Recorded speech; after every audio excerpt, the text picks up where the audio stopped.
When you hear the name Michael Jordan, one word comes to mind: greatness. 6 championships, 5 MVPs, 10 scoring titles. A level of dominance so ruthless that even his rivals admitted he broke them mentally before the final buzzer ever sounded. But here's the twist. Jordan didn't create that greatness alone. Even the GOAT had players who lit the spark, tested his limits, and shaped his path. And when asked about the legends he respected most, MJ named 6. 6 men who weren't just names in the box score. They were the rivals, mentors, and teammates who sharpened him into the unstoppable force we remember today. These weren't casual choices.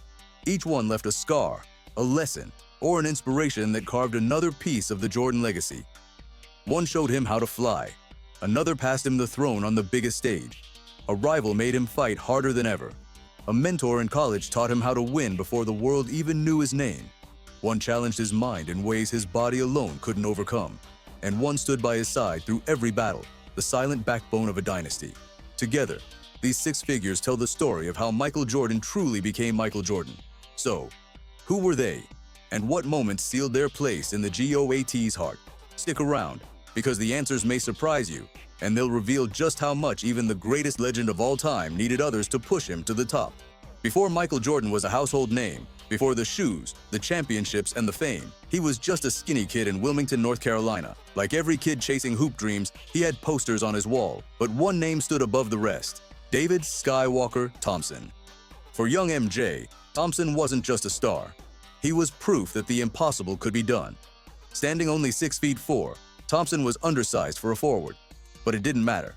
With a vertical leap that seemed to defy gravity, he soared over taller players, dunking with a force and grace the world had never seen.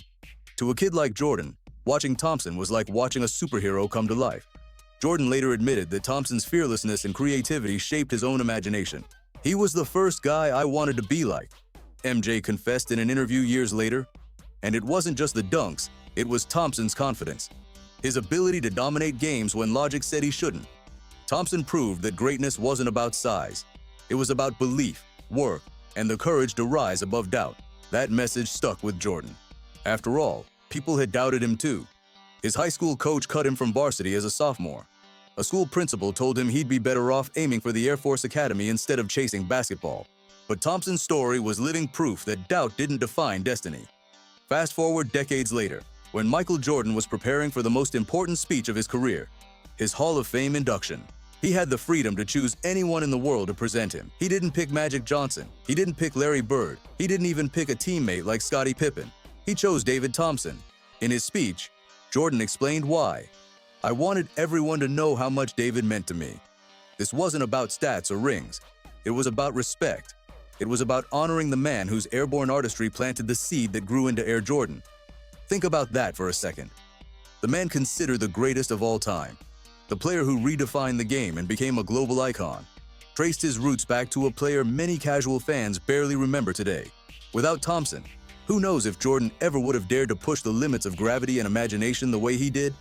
David Thompson showed him it was possible. Michael Jordan made it reality. But if Thompson lit the spark, there was another player who set the gold standard for greatness in Jordan's eyes. A man who owned the NBA in the 1980s until Jordan came for his crown. The second player is Magic Johnson, the blueprint for greatness. If David Thompson gave Jordan the dream of flight, then Magic Johnson showed him what it meant to rule the basketball world. In the 1980s, Magic wasn't just a superstar, he was the face of the NBA. With his dazzling no-look passes, his 6'9" frame running the fast break like a point guard, and that infectious charisma, Magic had built something bigger than just stats.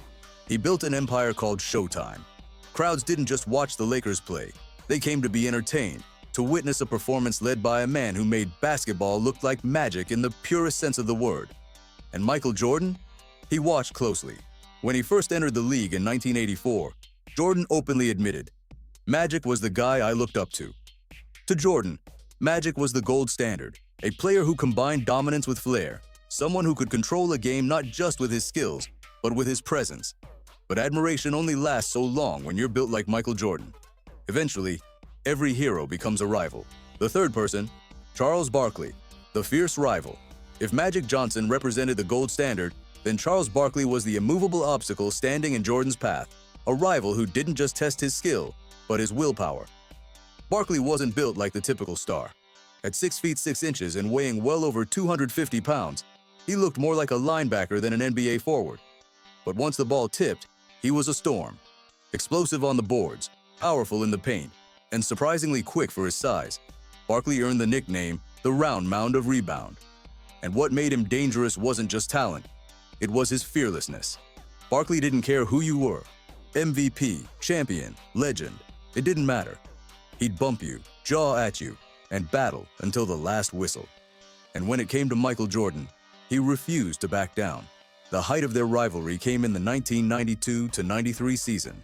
Barkley had the year of his life, winning league MVP and carrying the Phoenix Suns all the way to the NBA Finals. Many believed it was finally his moment, the year Barkley would seize the throne. But waiting for him was Michael Jordan.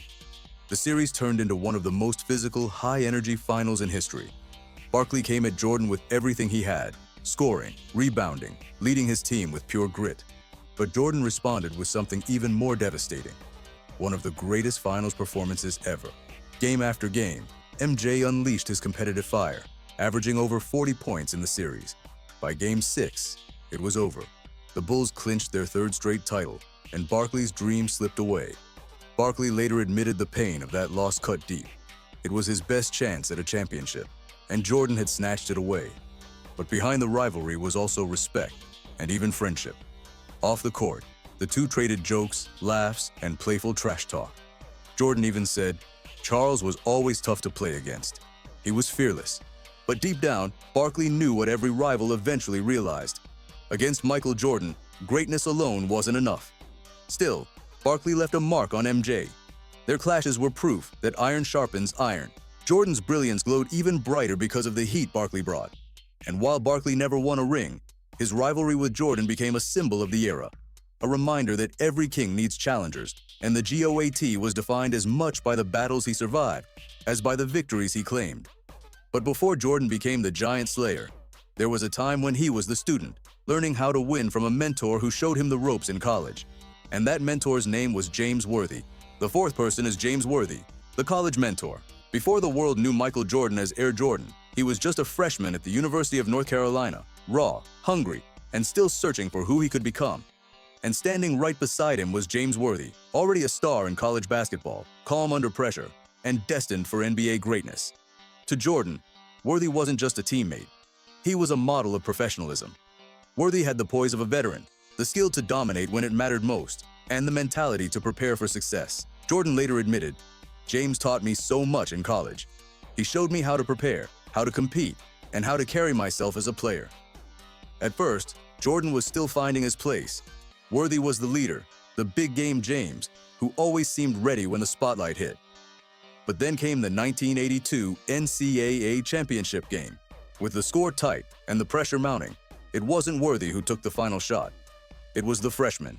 Jordan rose, hit a smooth mid-range jumper, and secured the championship for North Carolina. In that instant, the world glimpsed the greatness that was coming. Worthy, years later, would laugh about that transition. In Jordan's documentary, he joked, "I was better than Michael Jordan for about 3 weeks. Then he passed me right by." It was a rare admission from a legend, but it revealed the truth. Jordan's learning curve was unlike anything Worthy or anyone else had ever seen. After UNC, Worthy went on to NBA glory with the Showtime Lakers, collecting championships alongside Magic Johnson. Jordan, meanwhile, began building his empire in Chicago. And soon enough, the two met again, not as mentor and student, but as rivals. Their battles in the NBA were fierce. Worthy, the seasoned champion, versus Jordan, the rising phenom determined to dethrone the old guard. Every time they faced off, Jordan wasn't just playing against an opponent. He was measuring himself against the man who had once guided him. For Jordan, those matchups weren't just competition. They were reminders of where he started and of the mentor who gave him the foundation to chase greatness. "James gave me confidence," Jordan admitted years later, and that confidence was the seed that blossomed into his legendary drive. James Worthy may not always be the first name people mention when talking about Jordan's story, but make no mistake, his influence was real, and his mentorship played a crucial role in shaping the GOAT's mindset. But if Worthy taught Jordan how to prepare, the next man on the list forced him to think on an entirely different level. A rival so smart, so calculating, that even Jordan admitted he couldn't outthink him. That man was Larry Bird. If James Worthy gave Jordan the confidence to rise, then Larry Bird gave him the challenge of his life.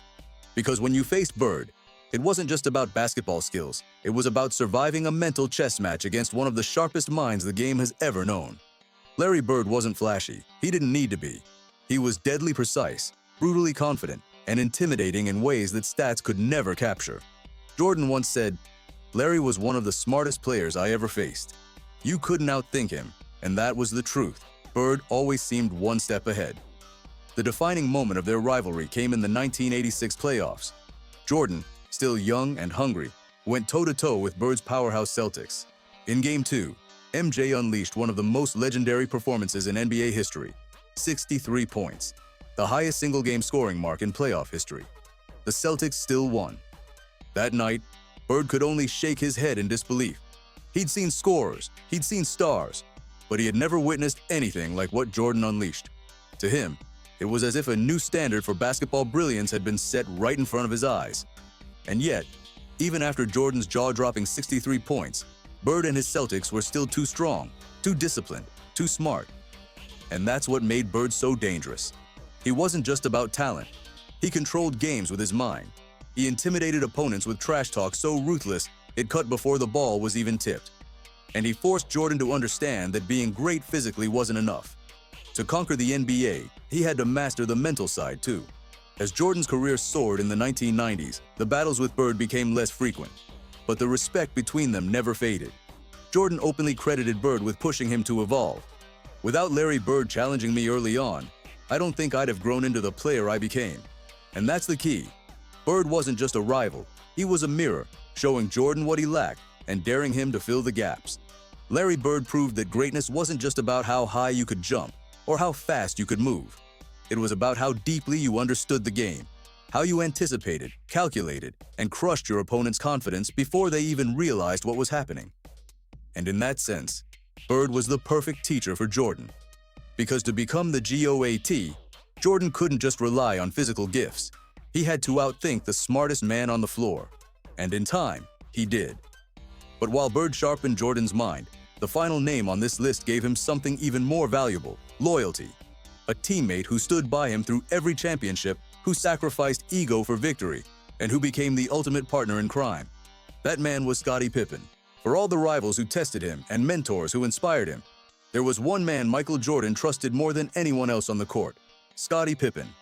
If Jordan was the fire, Pippen was the steel frame that held everything together. It's easy to remember the highlight reels, Jordan soaring through the air, tongue out, game on the line.